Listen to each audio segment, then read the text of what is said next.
Hello, this presentation will focus in explaining our Raymobtime dataset simulation methodology, showing softwares used and methods applied. But what's the motivation of this work? Well, there's not much free 5G data available to developers.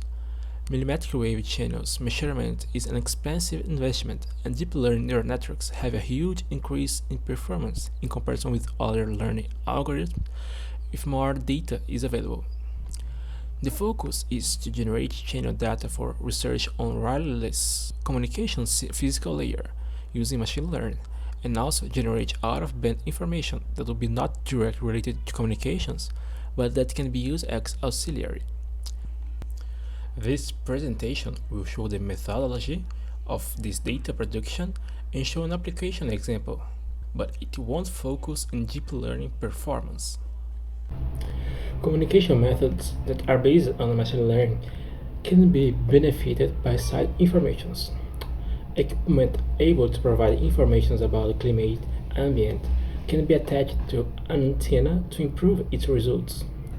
Our methodology simulates wireless and other data, like the provided by sensors capable of identifying obstacles, to create datasets focused on machine learning for 5G networks.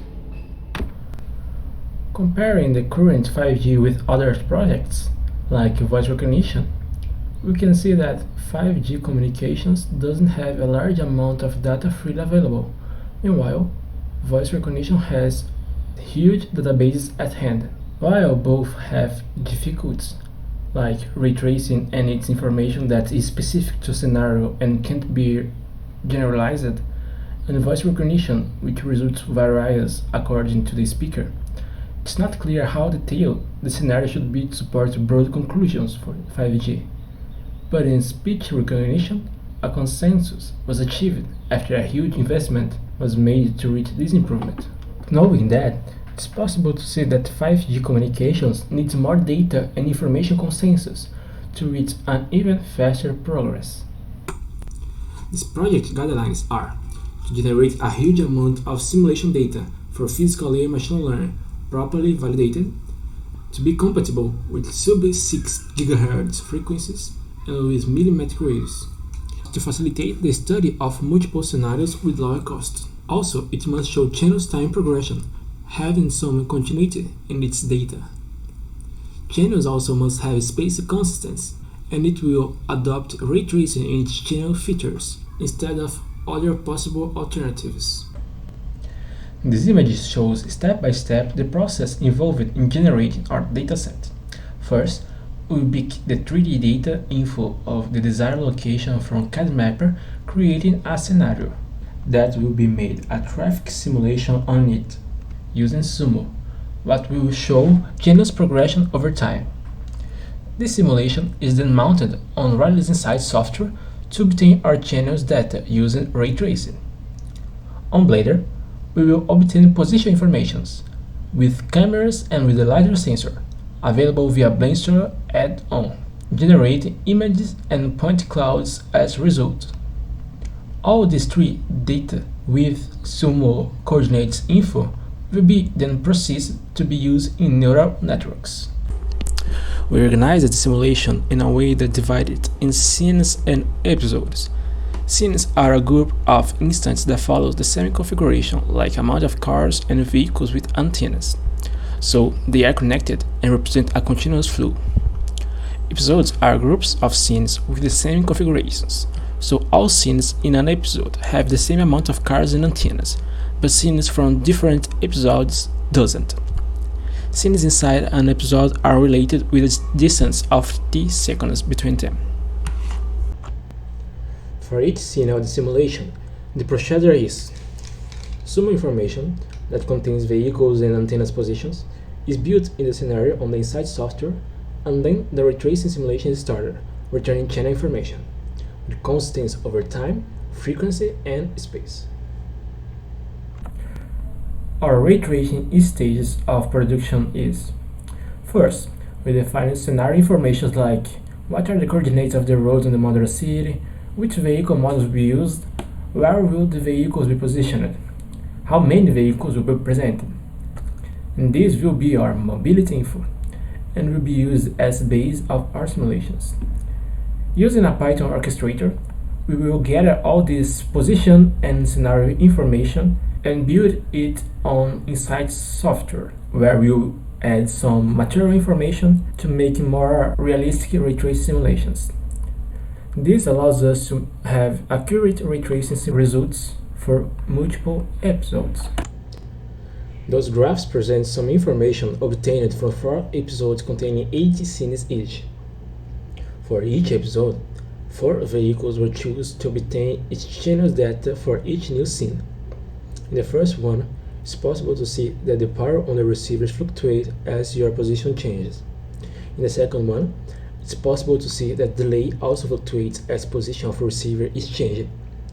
The last graph shows the amount of vehicles in each episode, and comparing it with the other graphs, it shows that more vehicles make the power and delay even more unstable. So not only position of the receiver is important, but the traffic around it makes a huge difference in the results.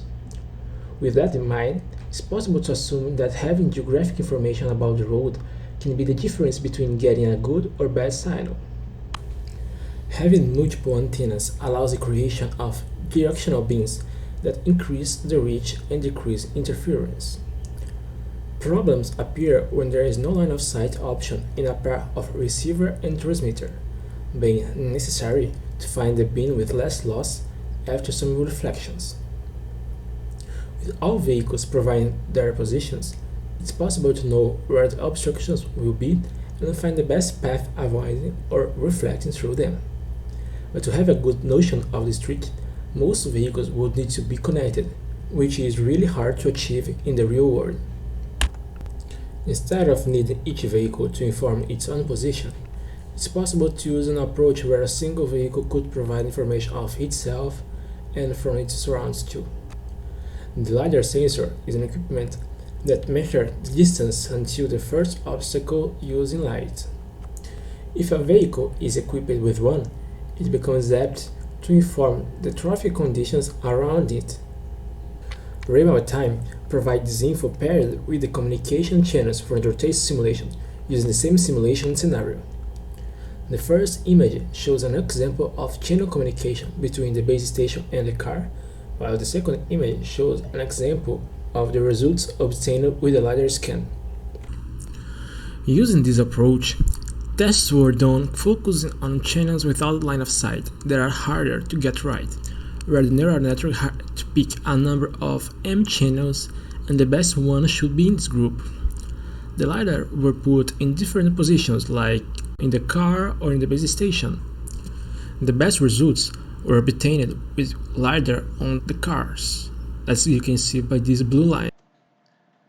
Some of the steps to obtain realistic outdoor 3D scenarios from web.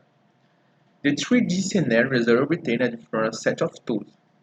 First, the region of interest is selected in CAD-map, an online resource that transforms data from public sources such as OpenStreetMap and NASA in CAD files.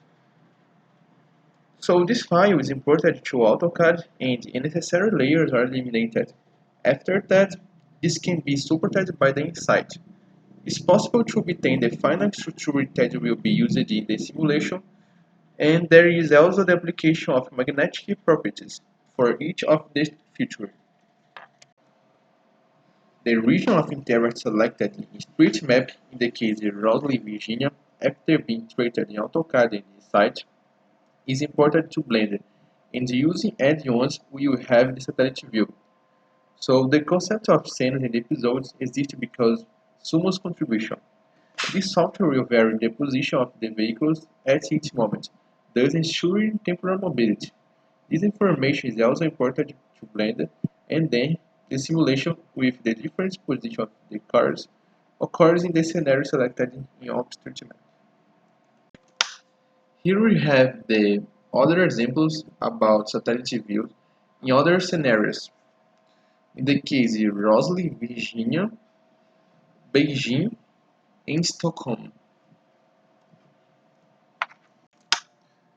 We can obtain different datasets change the scenario, the type of receiver, time of scenes or episodes, and the number of valid channels. The focus here is the bin selection problem, but remote datasets can be used to machine learning 5G problems, like chain estimation, channel tracking, and channel state formation. About ray tracing simulation methodology, we can project rays with angle spacing and the rank L about the most strong paths. This simulation is promising for 5G because of accurate results. Diffused capturing can be used to avoid fully deterministic ray tracing based on specular reflection. And ray tracing have some tools like computational cost, chain generate, level scenario detail, geometric aspects, and electromagnetic parameters. Channel data generation methodology. Configuration stage. For a tracing simulator, we must define base scenarios like Rosslyn, imported from CAD Mapper and then AutoCAD. After create 3D mobile objects, each one with electromagnetic properties, specify coordinates for study and mobility lanes for objects. For traffic simulator, import the lanes, coordinates, and size of mobile objects to specify vehicle routes and traffic. Ray tracing simulator configuration example. Here we have urban canyon scenario, in this case Rosslyn, Virginia, and the most parameters about this is carrier frequency. About base station, we have RSU transmitted power and the antenna height, ray spacing, number L of strongest rays, it's the best communication between base station and mobile objects. Diffuse capturing model, maxi reflections, and coefficients. The relationship between ray tracing and SOMO consists of importing the coordinates of the different vehicles' positions from SOMO to simulation, that change from one scene to another.